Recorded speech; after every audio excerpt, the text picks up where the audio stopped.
actually quite fitting, I think, that 20 years later, that slogan has maintained for the FSA.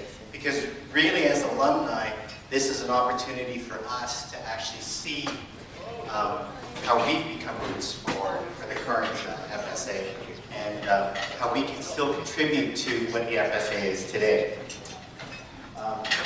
20 years ago, I was approached by the founders of the FSA, Tran Miguel, Jay Estokey, and of course the godfather, Edgar Tigley, who were forming this great new club at the U of C. And they said, hey, you guys should join. And we got together, and we met at the old library block at U of C, and I'm told it's not even a library anymore.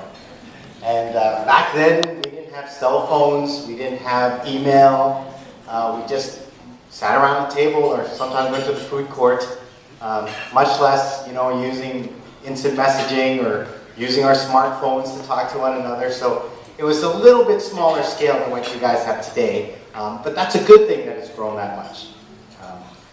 It was actually kind of interesting that about a year ago, when the FSA called myself and some of the other alumni to say that 20 years is coming up, because 10 years ago, the same thing happened when Omar and Will contacted me and said, we'd like to put something together.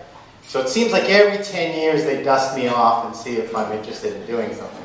So I guess I'll see you guys in another 10 years.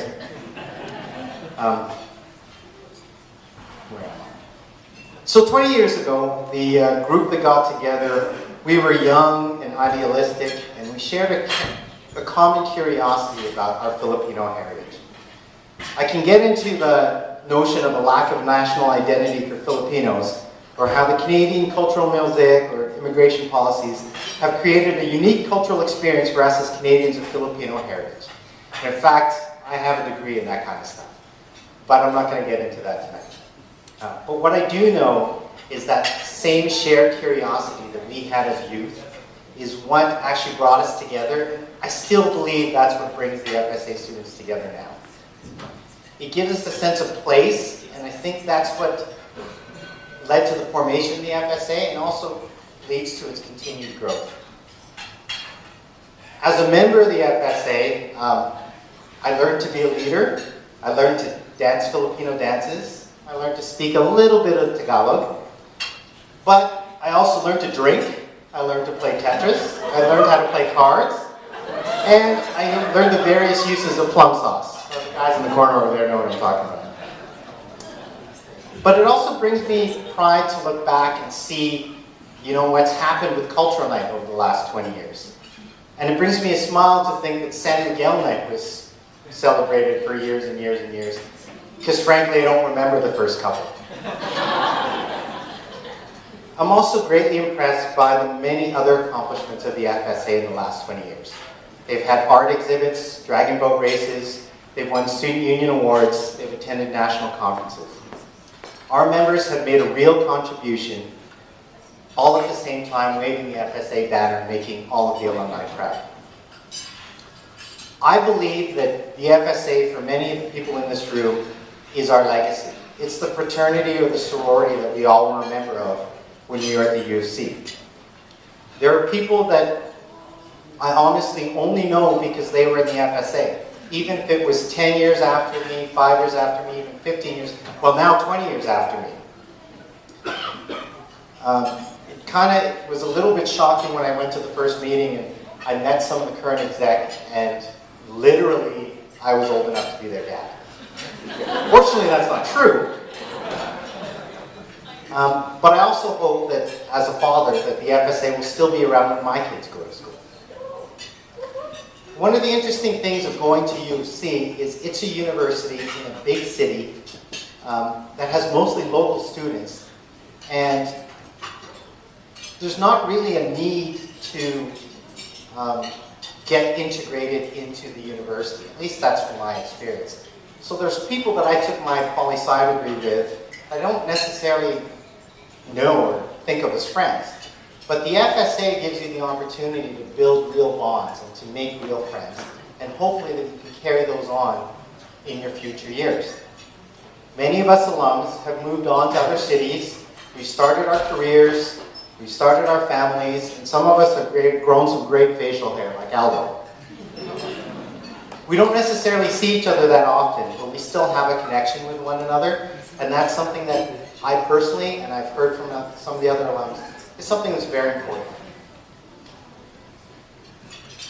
In my travels and over the years, I've learned that you're able to inspire other people, either by your words, by your action, and sometimes even by being a person that they want to be.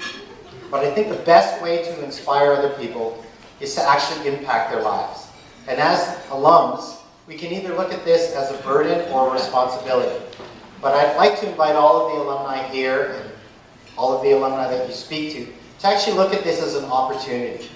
Unfortunately, we only get together about every 10 years, and I think that's something that we can do more often. And so I'm reaching out to the alumni that are here, both recent alumni and people that have been alumni for many years.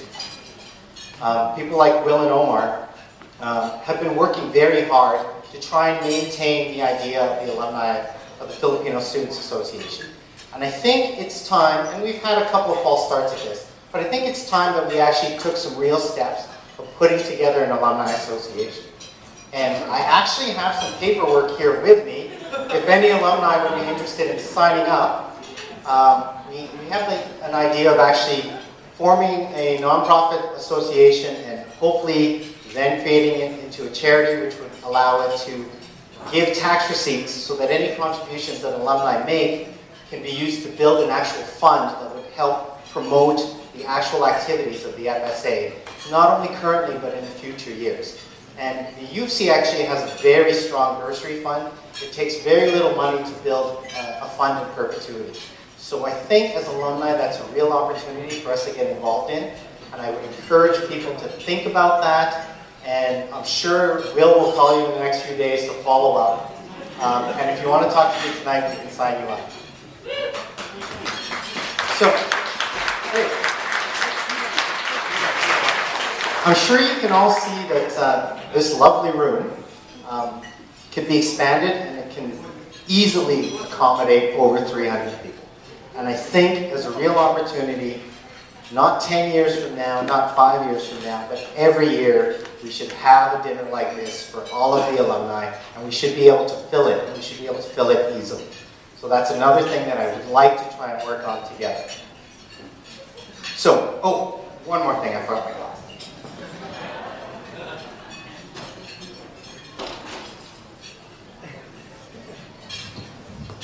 Okay, you have to indulge me.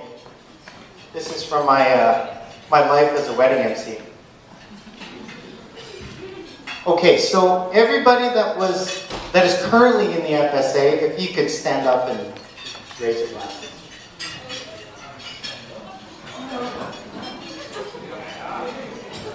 Okay, anybody that was in the FSA within the last 5 years, could you stand up?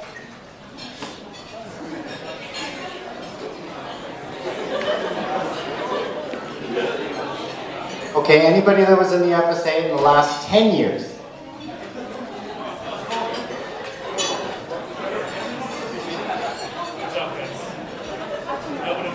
And anyone in the FSA in the last 15 years? See the corner over there, they're still sitting. And anyone that was in the FSA in the last 20 years, if you could please stand up. So now that we're all standing, and friends and family, you can all stand too, I'd like to raise our glasses in honor of the FSA, past, present, and future. Cheers.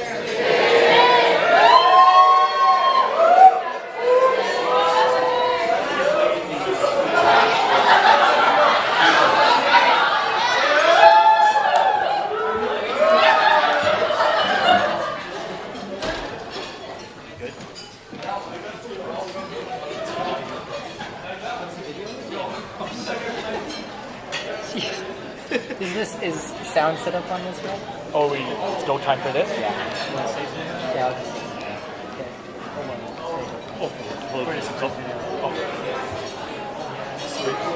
Hello again. Hello. So, I was just about to sit down and eat, and I just got told that the video presentation is going to be presented. So I do have to get it set up, but I do have to apologize again. So in order to get all the pictures in the video, I had to do a lot of scouring on Facebook. So I creeped on a lot of people in this room, and I'm very sorry for that, because I had to find as many FSA pictures